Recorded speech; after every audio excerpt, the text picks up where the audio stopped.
Okay, welcome everyone. Let's start out with some class announcements.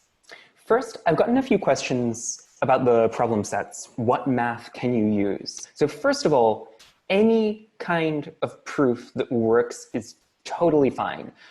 If there's a problem that you can prove using induction, but you don't have to use induction, you can prove it in some other way, that's totally fine. You do not need to find like the proof that I am thinking of or anything like that. It's awesome if you come up with a new proof that I didn't know about.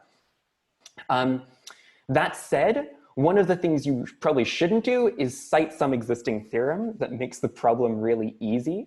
For example, it sometimes is possible to find a theorem that just includes the problem and where you can say, oh, well, this problem is just a corollary of this theorem. I wouldn't do that. Please do not use an existing result that trivializes the problem. If you are uncertain about this, please just ask me or reprove the theorem if you want. For example, there was a question about using arithmetic, the formula for the sum of an arithmetic progression. Please do not use the formula for the sum of an arithmetic progression in the problem set. Or if you do, you're welcome to, but just reprove it, please. And you have the tools that you need if you wanted to reprove that result. Can we use the sum of consecutive numbers? You can use the sum of two consecutive numbers, but if you wanted to prove, if you wanted to use the result about triangular numbers in class, then you probably want to, you can cite anything that's proven in class. You can cite anything that's proven in class. That is totally fine. Okay. But problem set one should not require any previous results, including really, there are no serious results that you should need for problem set one besides just intuition, including, I think, actual theorems proven in class. It's more techniques that we're developing in class that are useful in problem set one. If you get stuck, don't do something like Google it. Please do not try to Google solutions to the problems, partly because that won't fully work, and partly because that's not how it should be done. Please talk to your classmates instead. These are supposed to be collaborative.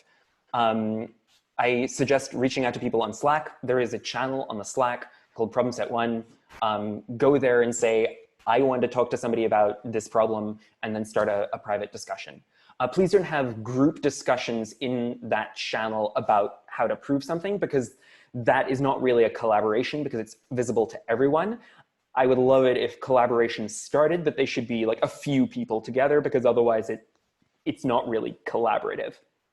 So feel free to set up a conversation in another channel and set up a Zoom call with somebody else to talk through how to solve a problem. There is a space on the problem set for listing collaborators. Do not share written proofs with any collaborator. Do not share written notes with any collaborator, but you can absolutely talk through how you think you should solve the problem and work it out together. That is how math and research in general are meant to be done. So I encourage you to do that if you're stuck, or come to my office hours or Vincent's office hours. And mine are at 5 p.m. on Monday and 10 a.m. on Friday. Vincent's are at 10:30 a.m. on Thursday. And there are links to those in the Slack. Those are both by Zoom. Also come to the office hours whether or not you're stuck, just come to chat. We had a really cool discussion in today's office hours about proving Monty Hall for different numbers of doors and different numbers of goats. Any questions?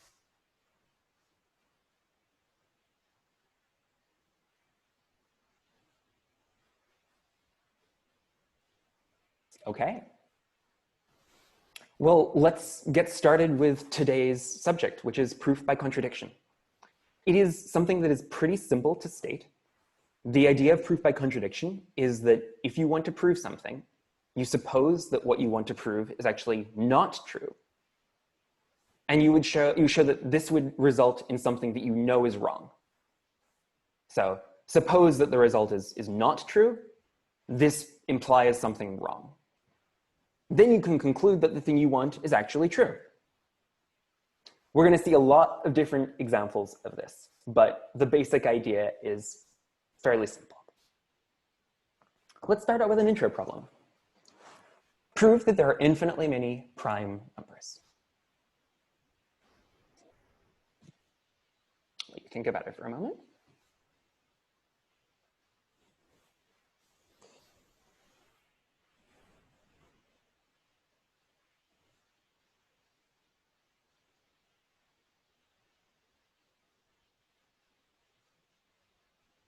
So what if there are only finitely many prime numbers? This is the proof by contradiction way of doing it.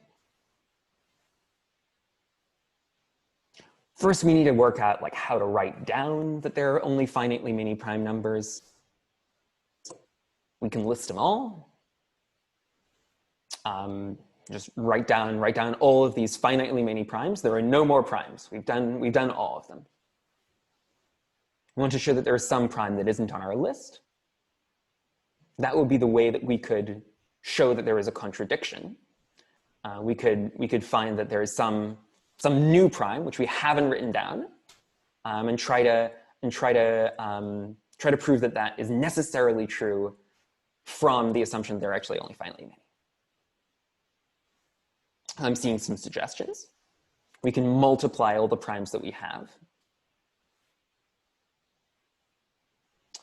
The key point about the product of all the primes that we have is it's divisible by all of the primes. And that means that, in particular, if we took one more than that product, it cannot be divisible by any of the primes on our list, because one less than that was the product of all of the primes, and so it is divisible by all of those primes. Also, if we took the product and then took one less than that, that would also work, assuming that the product is going to be is more than 2. So what does that mean?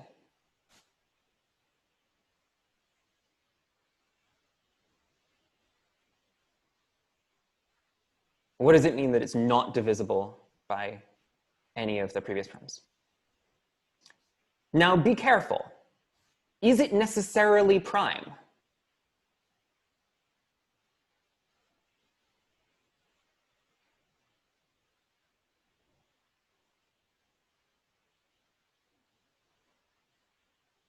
Yeah, so it is not necessarily prime. For example, it could be the square of a new prime, or the cube of a new prime.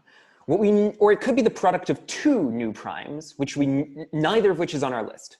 So we shouldn't say this is a prime, but we do know that it's divisible by some prime, because it is some number that is bigger than 1, which is not it's not divisible by any of the primes we know. And since it's bigger than 1, it has to be divisible by some other prime. It might be prime itself. So this is the argument. Let's see how we would write that up in a formal way. And yeah, that gives us our contradiction. It's divisible by some prime that was not on our list. Since we assumed that every prime was on our list, that means that that our assumption was clearly wrong, and we have a contradiction. And yes, we could, if this actually existed, we could break into prime factors to find the new prime, but we don't really need to do that. We just need to, we can use the fact that any number greater than 1 is going to be divisible by some prime, and we know that those primes cannot be the primes that we already have on our list in this case. So here's a formal proof. Suppose towards contradiction that there are only finitely many primes. Let them be denoted P1, P2, up through Pn. Then let x be the product of those primes plus 1. Since x minus 1 is divisible by every prime in our list, x cannot be divisible by any of them. Therefore, you might add, therefore, since x is an integer greater than 1, x must be divisible by some prime that isn't on our list. This is a contradiction, and we conclude that there are infinitely many primes. Question, why are we adding plus 1? Suppose we didn't add plus 1.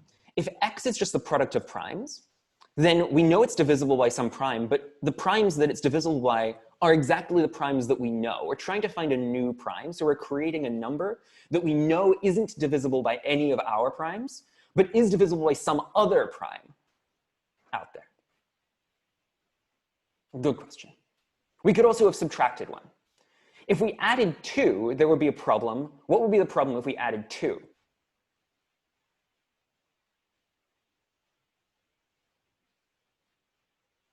Two may be in the list of primes. Why is that a problem? Suppose it's divisible by 2. Couldn't it be divisible by some other prime, like a new prime?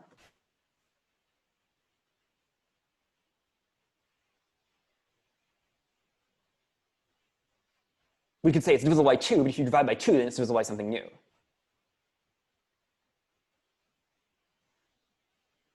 Why does it have to be 1?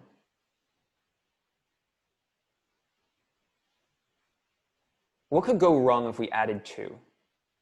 Just there are ways to prevent that from happening. Yes. So just 1 is not a prime number. Just to answer the question in the chat. That's just sort of a mathematical definition. Yeah. 1 is not a prime number. But the key point is, if we added 2, we could end up with something that's divisible by no primes except 2. X would be divisible by 2, but if we divide it by 2, maybe it's still divisible by 2. Maybe it's a power of 2.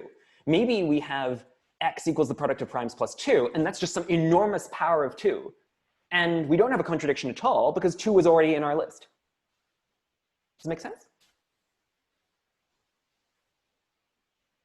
So we need to know it's not divisible by any of our primes. If it's divisible by even one of our primes, it could be just a product, a power of that prime.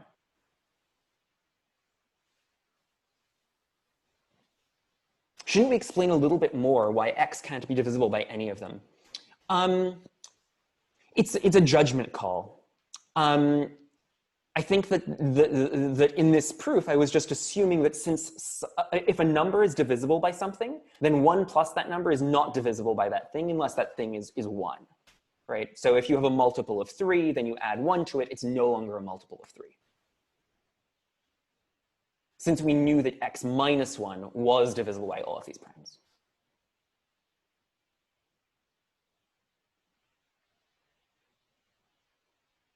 Okay, let's move on. Good questions. So when is this useful? When is this whole idea of proof by contradiction going to be useful? So in general, this is going to be useful when there is some particular interesting object which we can consider if the claim is false. For example, proving that something doesn't exist, such as a largest prime number. Basically, what we were proving in the previous problem is that it's not, is that there isn't a largest prime number. So if we assume that that's false, we're assuming that there is a largest prime number. And the cool thing there is we can say, oh, well, let's consider that largest prime number and show that there's something even larger. So this is, if it's wrong, there's some particular interesting object to consider. In this case, it was sort of how the largest prime number. Can we find a larger one? That's the interesting object. Likewise, contradiction is also useful if some property, if we're trying to prove that some property always holds. That the interesting object in that case, if we're assuming towards contradiction, is if we're trying to prove that some property always holds, the negation of that is that there's some case in which that property doesn't hold. And we can consider that special case where that property doesn't hold and try to prove that that leads to a contradiction. There are a bunch of other situations where contradiction will be useful, not just proving something that doesn't exist or proving that some property always holds, but in general, we should think in terms of if the negation of the claim, if the claim being false means that there's some particular interesting situation that you can look at, like a largest prime number or a situation where a property doesn't hold. Let's go to countability, which is the problem that you all were looking at who arrived a little bit early to class today. So what is the definition of countability? An infinite set of numbers is said to be countable if you can list them all. For example, the set of positive integers is countable. You can list them 1, 2, 3, 4, and so on. What I mean by list them all is that if you were to give me a number, a positive integer, I could point to a particular place on the list and I could say, okay, the 1000th number on my list or the 10 million and first number on my list is your number. I could give you an index of my list and I could point to it. That means that my set is countable, even if the list is infinite. So for example, the positive integers, you can clearly list them all because they come in a natural order, and that is the list of them, 1, 2, 3, 4, 5, and so on. If you ask me what the 2000th, where 2000 is in my list, I can tell you it's actually the 2000th number. Now, there are other sets that are infinite but are still countable. In particular, the set of all integers is also countable. So here is a way to list out all of the integers, 0, 1, and then instead of going straight to 2, I go to -1, 2, -2, 3, -3, and so on. If I alternate, flipping back and forth between positive and negative, then I can actually include in my list all of the integers. Now, it'll take a bit longer to get to something, but every number, every positive or negative integer and 0 will all appear in this list. So this is just two lists that show that the set of positive integers is countable and the set of all integers is also countable. Warm up. Are the positive even integers countable? The infinite set of all even integers that are positive.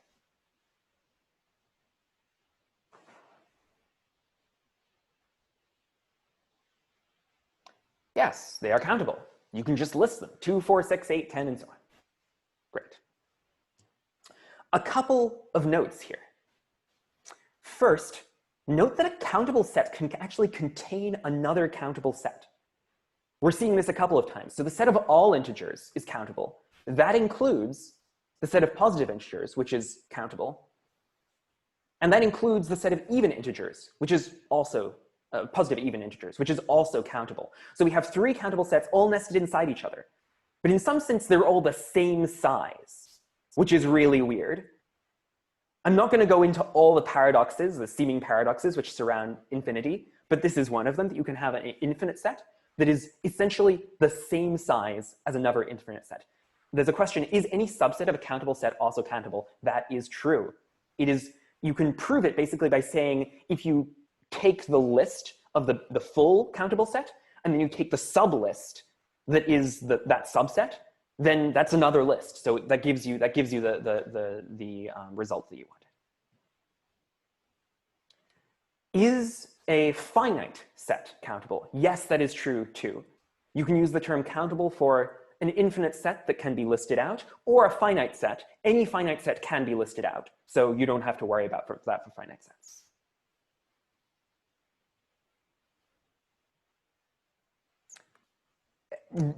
A hint of things to come, not every infinite set is in fact countable, and this blew the mathematical world apart when this became clear. And we will see exactly how to show that in just a few slides. But this was not at all obvious to people.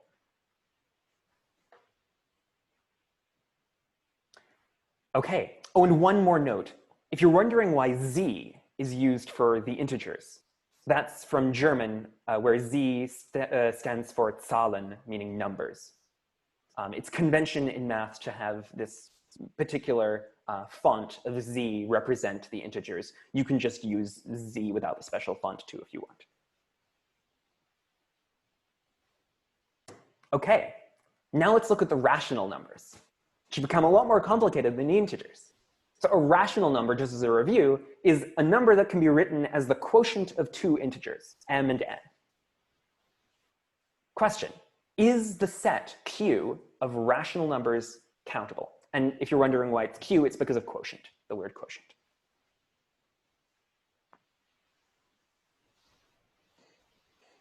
So I'm seeing some disagreement, which is great.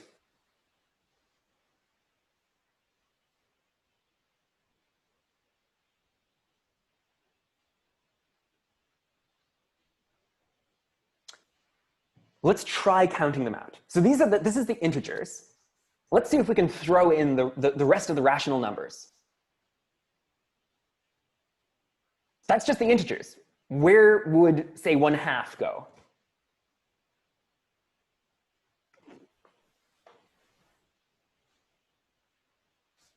Let's first try putting it like, maybe we could put it after all of the integers.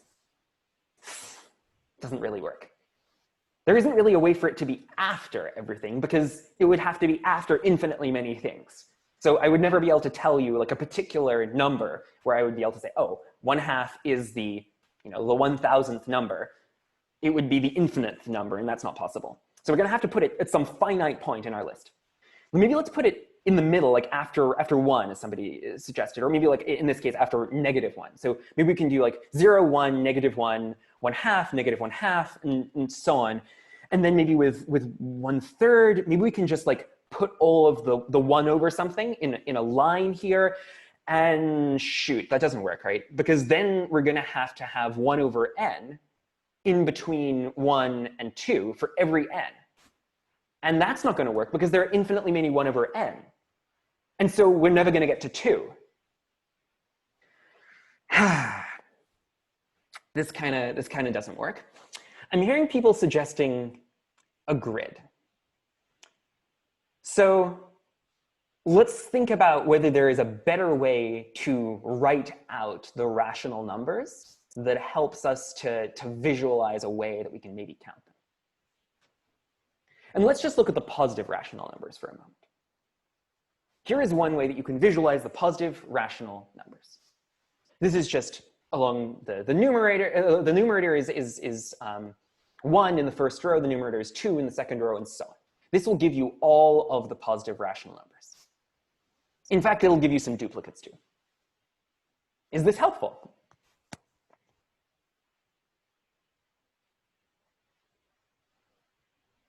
And if so, why? How? We can't try counting out a list like first row, then second row, then third row, because each of these rows is infinite. Likewise, we can't go first column, second column, third column, and so on. We could do something slightly more subtle. We can take diagonals. We could go this diagonal, and then this diagonal, and then this diagonal, and then this diagonal, and then so on. Ooh, that feels weird. Let's look at it. Is it going to hit everything?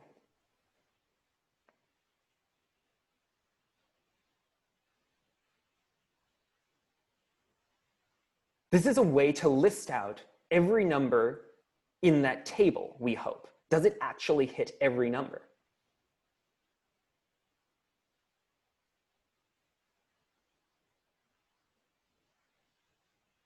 Yeah, so every number is on one of these diagonals. It's going to take a while before we get out all the way to somewhere really far, but we will actually get there in some finite amount of time for every rational number, or in this case, every positive rational number. Now, there are duplicates. The red numbers in particular here are repeats. Like 2 over 2 is the same as 1 over 1. So what do we do? What do we do with that?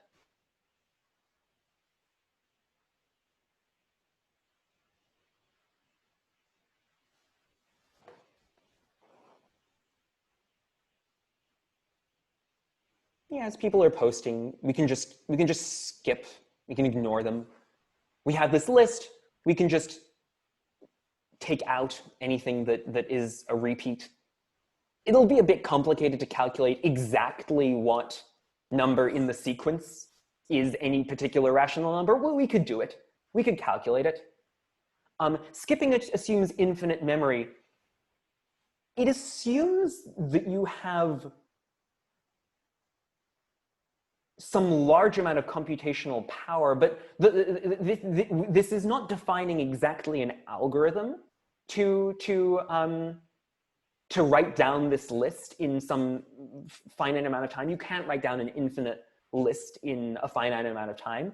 But if you gave me a particular number, a particular rational number, I could work out in a finite amount of time where in the list it would be.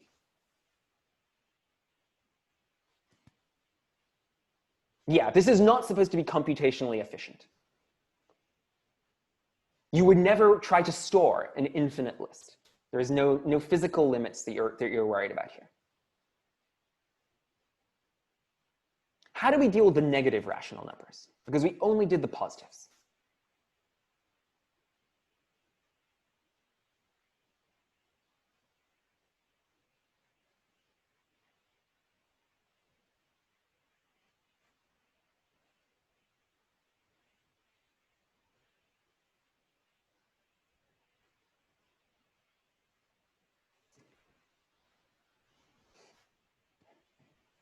Yeah, there are a few different ways we can do it. One way we can do it is just to alternate. Whenever we include a positive number, we immediately after include the negative number as well. That was what we did for the integers. We just did 1 and then immediately after -1. That's one way to do it.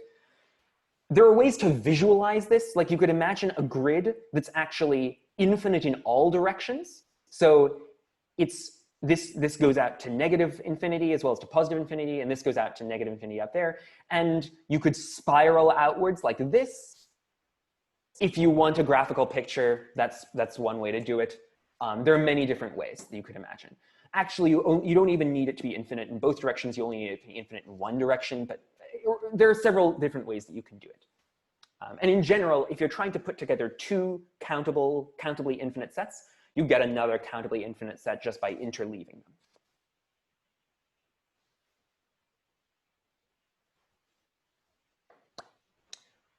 So that means that the rational numbers are countable. This is not a formal proof, and a formal proof would probably require a bit more set theory.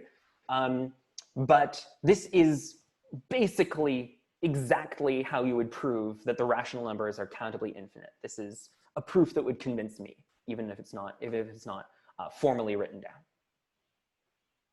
Okay. Let's go to the real numbers.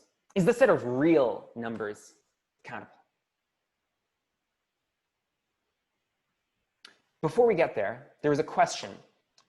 Do you need to be able to give an algorithm to list all of the numbers in a countably infinite set? No, you do not. It just means that there has to exist some list that gets all of them.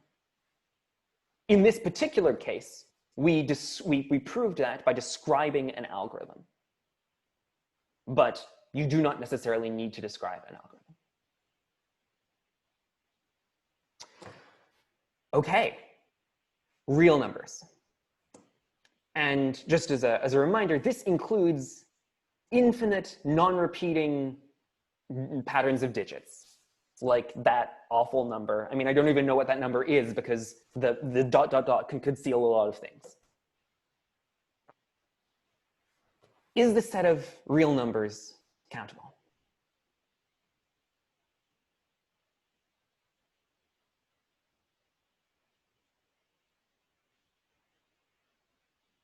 The integers were countable, the rational numbers were countable, maybe the real numbers are also countable.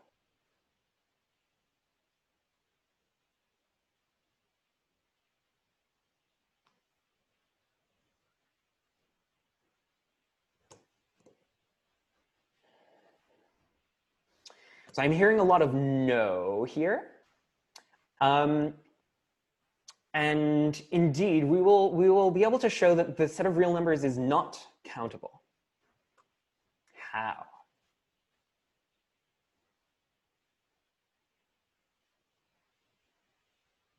There was a suggestion you can always squeeze a real between two rationals. That is not a proof, in fact. You can always squeeze a rational between two rationals. The average of any two rational numbers is another rational number. Just because you can squeeze one thing between any two things, that doesn't mean it's uncountable. So this class is on contradiction. And so let's think about how we might prove this by contradiction. And let's actually prove something stronger. Let's look at the set between 0 and 1, the set of real numbers between 0 and 1. We're going to prove that that is uncountable. We're using contradiction. Suppose that this set is actually countable. Now let's write out what our assumption means. It's always a good thing when you're doing a proof by contradiction. You assume that it's false, write out exactly what it means for the claim to be false. In this case, the claim is false means that there is some sequence which includes all of the numbers in the interval 0, 1. We need to show that this claim was wrong, so we need to show that there is some y that wasn't in that sequence.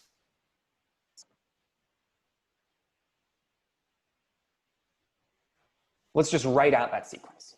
This is giving ourselves the full representations, the full decimal representations of the numbers in the sequence. And here I've just written out the digits of each of those numbers.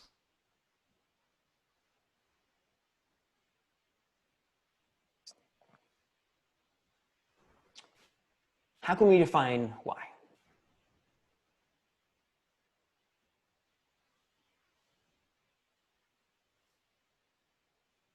We're trying to construct a real number that is not in our list, that's different from everything in the list.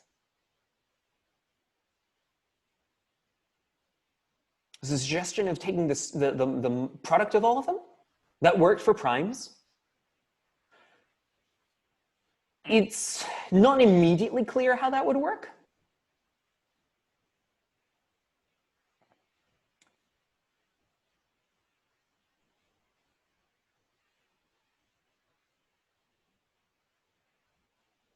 Yeah, so I'm seeing a lot of suggestions about the diagonal here. If you have not seen this proof before, I'm really impressed if you are getting it. This is really hard. It is something called Cantor's diagonal argument, and it was a shock to the whole mathematical world when he created this, even though it's pretty simple. We can take the diagonal. We can look at the diagonal elements of these numbers.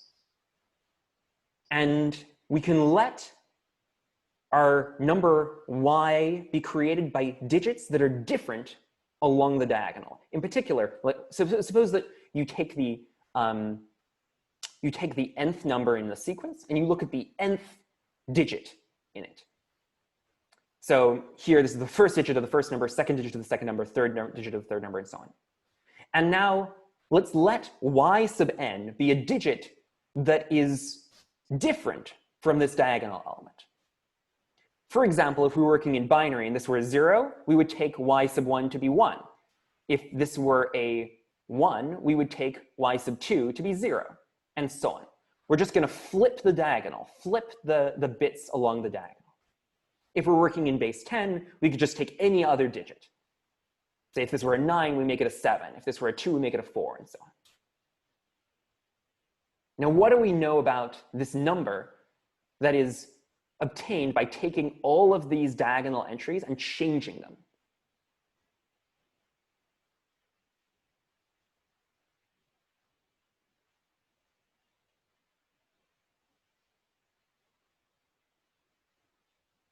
Why is it different from every number in the list?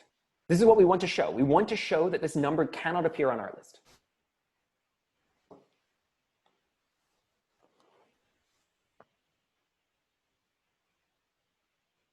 Where does it differ from x3?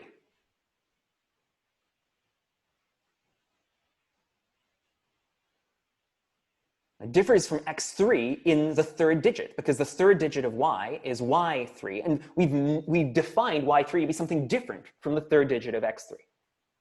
So for each of these numbers in our list, it's different in at least that one digit. It might be the same in all the other digits, but it's different in at least that digit, and that's enough. It has to be a new number.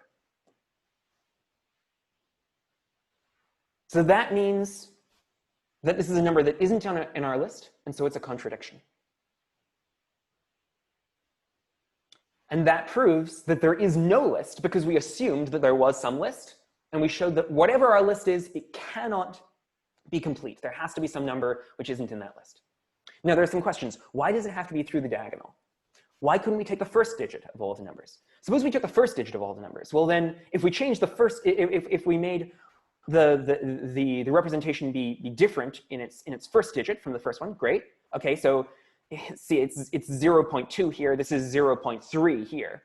But then if we change this, if we made the second digit be different from the first digit of x2, then we wouldn't necessarily know that y was different from x2. We would only know that the second digit of y was different from the first digit of x2. We need to make sure that the corresponding digits are different between y and every single element in the list.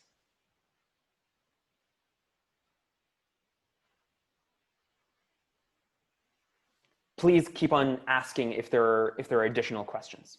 There was another suggestion that we could prove this by showing that there are infinitely many real numbers between any two rational numbers. That is also not sufficient to show it because there are infinitely many rational numbers between any two rational numbers, and we know that the rational numbers are countable. This is actually a really hard result to show. The proof is deceptively simple, but there are so many ways of doing this wrong that sound good. Is there another way of writing out the numbers, like we wrote the rational numbers in a grid instead of a line? Not really. I mean, that would mean that there would be a way to actually list them out. The definition of countable is that there is a list. And so all we're assuming here is that there is some list. And we're showing that no matter what that list is, there is some number that isn't on that list. When was this first proved? In the late 1800s.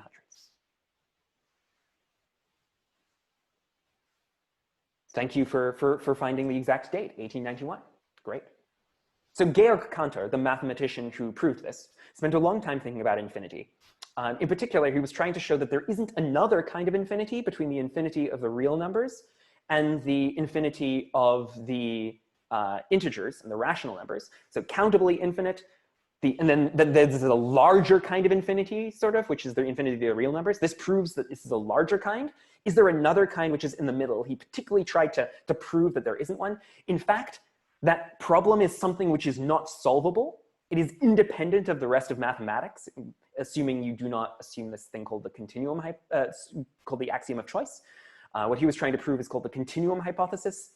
The axiom of choice and the continuum hypothesis turn out to be equivalent. Anyway, long story short, it is a really, really hard thing to understand different levels of infinity. If you're not totally getting this, that is because basically no mathematicians until Georg Cantor did.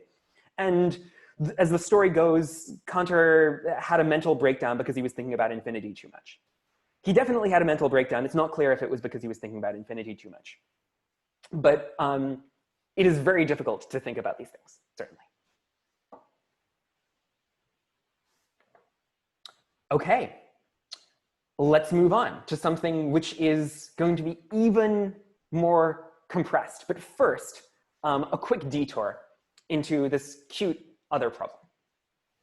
There are 5 points inside an equilateral triangle of side length 1. Prove that some 2 of them are at distance at most 1/2 from each other.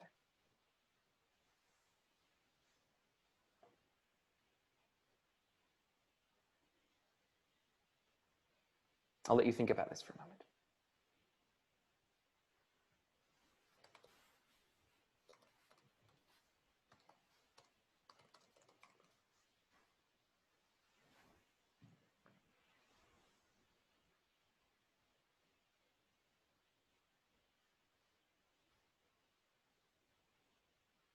Okay, so I'm not going to let you actually try to solve this, though somebody is suggesting a good approach. I'm just going to read you a proof. And I want you to tell me what's bad about this proof. Suppose towards contradiction, this claim is not true. Then every 2 of the points are distance more than 1/2 from each other. Consider subdividing the triangle to 4 smaller equilateral triangles, each with side length 1/2, as shown in the figure. By the pigeonhole principle, this is something we saw in an earlier class, it just means that if you have 4 buckets and you have 5 things to put in those buckets, then 2 of them are going to have to be in the same bucket. So in this case, at least 2 of the 5 points must be in the same subtriangle. But if they're in the same subtriangle, the maximum distance between points is 1/2, giving us a contradiction. We conclude that the result holds.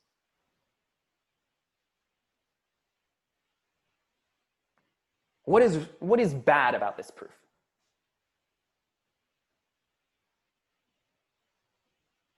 We don't explain why the maximum distance within one of these triangles is at most 1/2.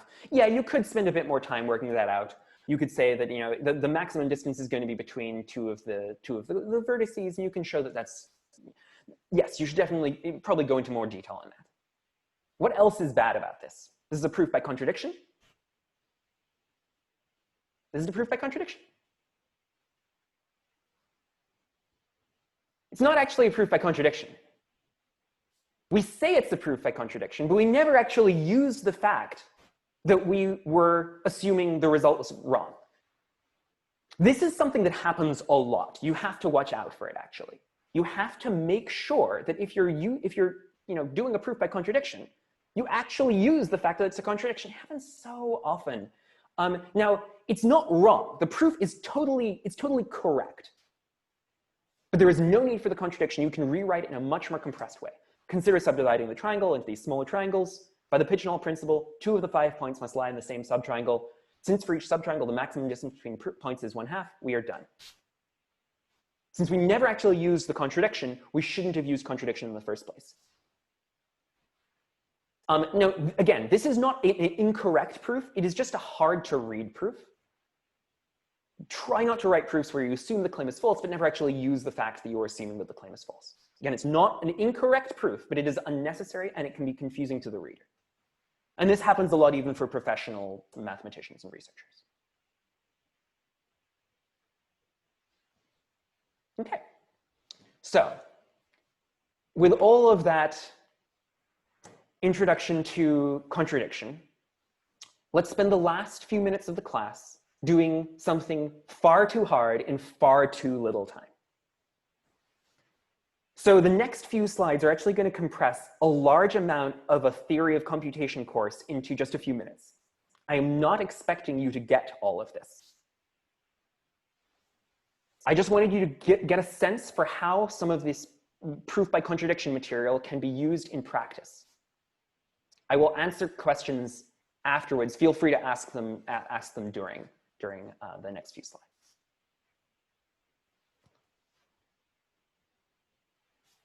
So you're not actually going to need to know what a Turing machine is for these next few slides, but I'm still going to define it just for the sake of completeness. A Turing machine formally is a machine that transitions between a finite number of states based upon the state that it currently is at and the part of memory it is reading from at the moment. It has what's called a tape, which it can write and read to. That's its memory. And it is a finite state automaton, so it is able to transition between a bunch of different states. And it transitions based upon what it's reading from memory and based upon the state that it's currently at. And a state can include directions to write to memory or move to a different part of memory. Now, that is a formal definition, but basically you should think of a Turing machine as a formalization of a computer.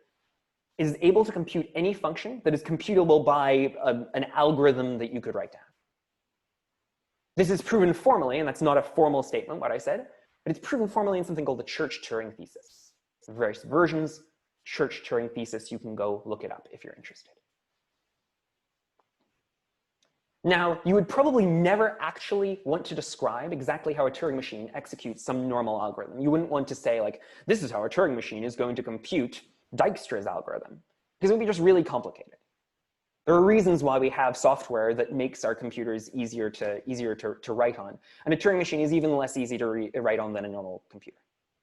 When we talk about Turing machines, it's about things that a computer can compute, not about how fast or efficiently they can be computed. They're a mathematical abstraction, and they're used in working out whether something can be computed or not the best way of doing it. There's basically one thing you need to know about a Turing machine for the next couple of slides, and that's that given an input, a Turing machine can do one of 3 things. It can accept that input, which means outputting yes. It can reject the input, which means outputting no, or it can loop forever and just not come to an answer.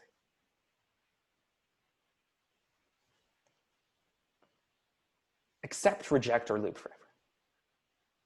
Here's a problem, which is an extremely hard problem, which we are going to prove very fast using contradiction. Prove that there is no Turing machine that can do the following. Given M and W, where M is itself a Turing machine, accept the input MW if the Turing machine M were to accept the input W, and reject the input MW if M were to reject W, or if M loops forever.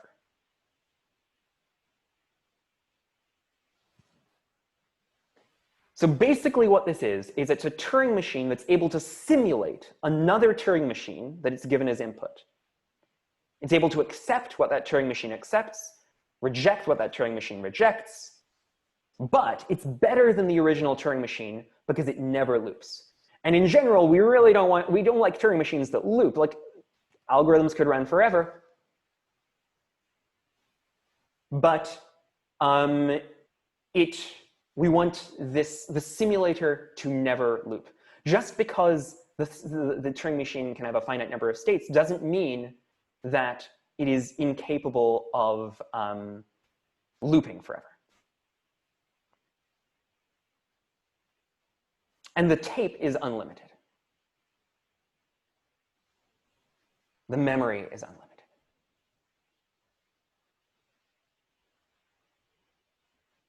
There's a question about the halting problem. We will come to that in a moment.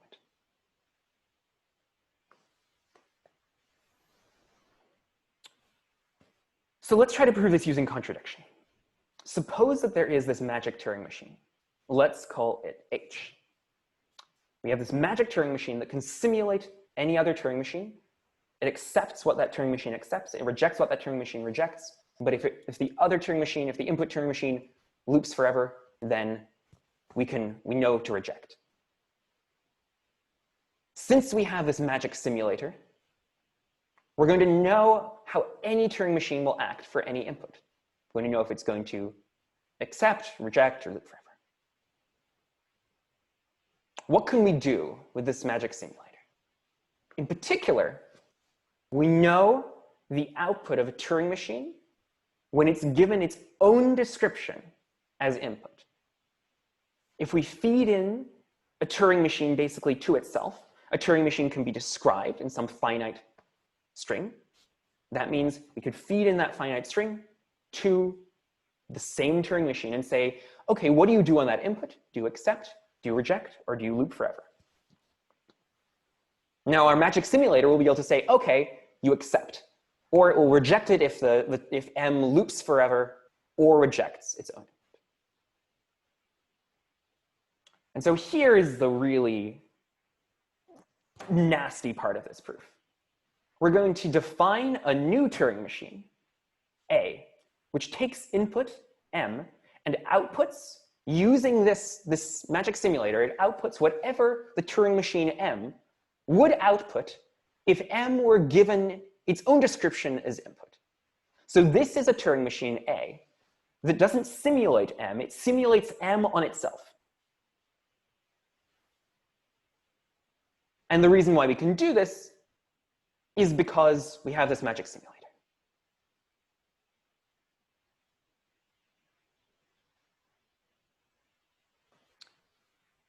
And then what we do is we define a Turing machine B that does the opposite of what A does. B is going to reject whenever A accepts something, and vice versa. And since A is based upon our magic simulator H never loops. It only accepts or rejects. That means that A only accepts or rejects. And that means that B, which it does the opposite of A, is going to always reject or accept. Never going to loop forever.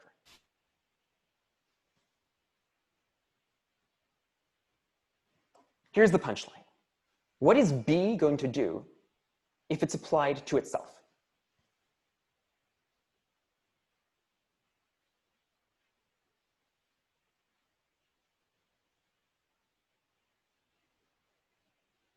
So B was defined to do the opposite of whatever A does. So what does A do? Well, A is supposed to take input M and output whatever that input outputs when it's given itself as input. So A would do whatever B does when applied to itself.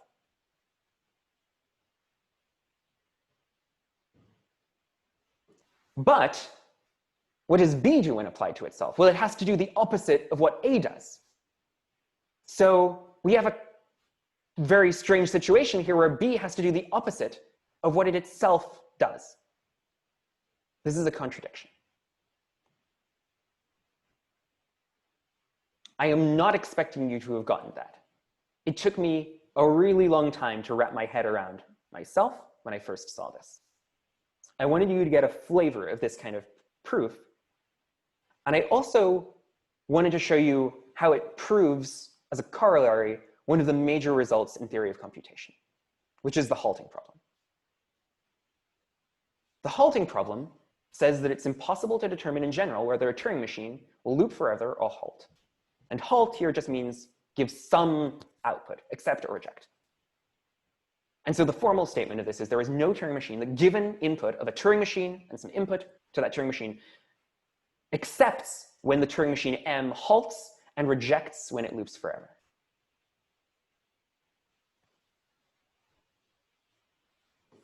Now this is similar to what we just saw in the previous problem. We can prove it pretty quickly, actually, from the previous problem. Suppose we're going to do another proof by contradiction here, and it's going to be really quick. Suppose towards contradiction that such a machine H did exist. This is a machine that can determine whether another Turing machine halts or loops forever. Then it turns out we could use it to solve the previous problem. Or as a reminder, the previous problem was to simulate a Turing machine, but reject if it loops. But then our machine H, which can detect if something loops, is going to accept if something doesn't loop. Which means that if we have our Turing machine H accept an input, then we know that it's not going to loop, and we can just simulate it, and we can output whatever it outputs. If we have this Turing machine and we're trying to, remember the previous problem, we try to output accept if the Turing machine accepts, reject if the Turing machine rejects, and we can just simulate those, but we can't simulate them if it's going to run forever, because we never know when to stop and say, well, it's probably going to run forever, because it could just be running, it could end just a little bit after we decide to give up. But if we have this oracle, H, which tells us, okay, it's going to loop forever, or not. If it doesn't loop forever, we just simulate it until it stops. We know it's going to stop, and we output whatever it outputs. And if our magic halting problem, H, Turing machine, outputs reject, then we know it's going to loop forever, so we don't even have to try to simulate it. And we just reject it. So this means that we can actually solve the previous problem using the Turing machine H. So if we had a machine that solves the halting problem, then we could solve the previous problem. But we know that the previous problem couldn't be solved, which gives us a contradiction. Okay, that was way too much theory of computation in just a couple of slides. That was definitely too fast. I encourage you to look over the slides. I may also post like a full text on theory of computation in the Slack if you want to dive in a little bit more deeply. But none of this is going to be necessary for the problem set or just in general in this course. I just want to give you a sense of how contradiction is used across different areas of computer science and why there are these super complicated but really beautiful kinds of proofs by contradiction that basically involve taking your assumption, creating something, and then flipping it upside down. This is basically like the Turing machine equivalent of that diagonalization argument, only it is just even more mind-blowing. The diagonalization argument is kind of hard to grasp. This is even harder to grasp. But yeah, wanted you to get a little bit of a sense of what is out there. Happy to stick around and answer some more questions. Next time, on Monday, we will be going through other proof techniques. We looked at induction, contradiction. Now we're going to look at invariance and monovariance. Invariants are things that don't change. Monovariants are things that change in only one direction. And they're super useful for proving that an algorithm terminates, for example. And we're also going to look at inequalities. Okay, thank you all for coming. And thank you for sticking through all of those really thorny proofs and some less thorny proofs. The less thorny proofs are more typical of what you'll actually be doing in practice.